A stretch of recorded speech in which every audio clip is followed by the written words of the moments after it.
Magandang umaga po sa ating lahat. Narito ang ating weather update para sa araw ng Martes, December 9, 2025.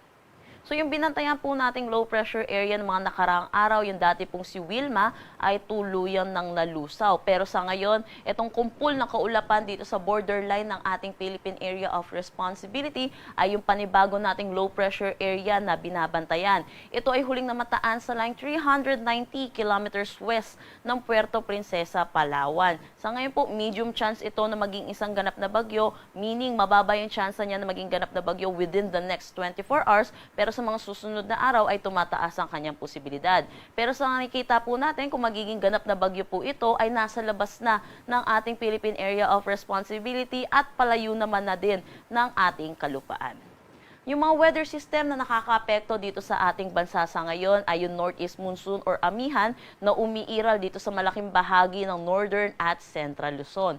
Pangalawa natin ay yung easterlies or yung mainit at malinsangan na hangin na nanggagaling sa dagat Pasipiko na umiiral naman dito sa may Bicol region pati na rin dito sa may eastern Visayas. Dulot na itong northeast monsoon which is malamig na hangin at easterlies, mainit at malinsangan na hangin, yung difference po nila sa kanilang temperatura ay nagre-resulta sa tinatawag nating shear line na nakakaapekto naman dito sa eastern section ng northern at central Luzon. Para sa magiging panahon natin ngayong araw dito sa Luzon, inaasahan natin dulot na itong shear line, mataas ang tsansa ng mga kalat-kalat na pag-ulan dito sa may Cordillera Administrative Region, malaking bahagi ng Cagayan Valley, particularly dito sa may Cagayan, mainland Cagayan, pati na rin ang Babuyan Islands, dito sa may Isabela, Quirino, pati na rin dito sa may Nueva Vizcaya. Para naman sa Central Luzon, dito naman sa may Aurora at dito na rin sa may Calabarzon. So inaasahan po natin mataas ang tsansa ng mga pag-ulan sa kanilang ngayong araw. Dulot ito ng shear line. Samantala, para naman dito sa may Metro Manila, inaasahan natin makakaranas tayo ng maulap na papawirin na may mga mahihinang pag-ulan dulot ng northeast monsoon. Kasama na rin yung malaking bahagi ng Central Luzon at ilang bahagi na rin dito sa may Ilocos region. Makakaranas din po sila ng maaliwalas na panahon pero may mga isolated light rains pero dulot naman pa rin ito ng northeast monsoon.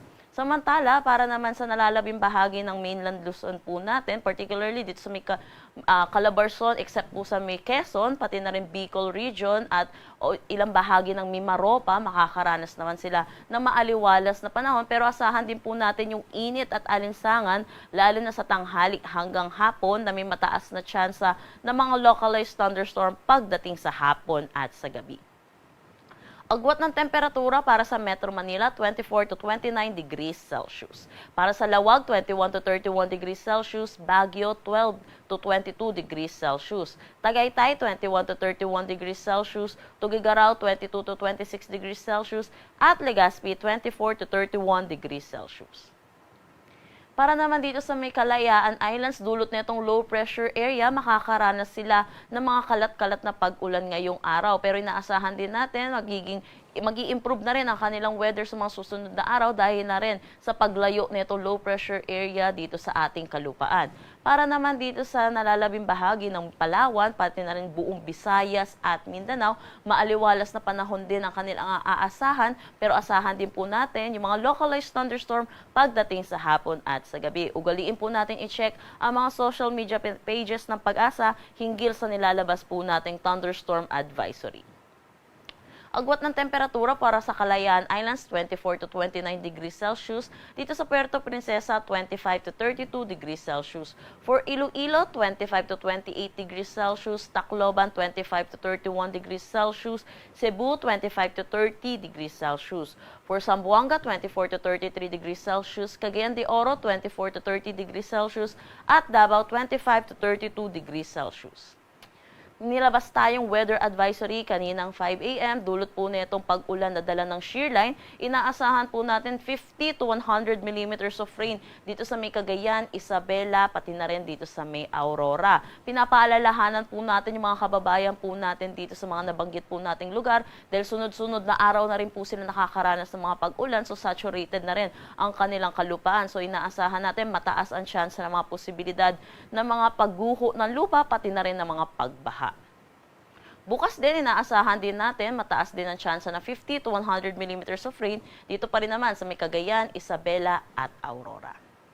wala na tayong nakataas na anumang gale warning sa anumang seaboards ng ating bansa, pero iba yung pag-iingat pa rin po dahil meron pa rin tayong bugso ng northeast monsoon, lalo na dito sa may northern Luzon para sa mga kababayan po natin mangingisda at may mga sasakyan maliit pandagat. Ang sunrise mamaya ay 6:10 a.m. at ang sunset mamaya ay 5:27 p.m. Para sa karagdagang impormasyon, bisitahin ang aming mga social media pages at ang aming website pag-asa.dost.gov.ph. At yan po muna ang latest dito sa Pag-asa Weather Forecasting Center. Shanel Dominguez po at magandang umaga.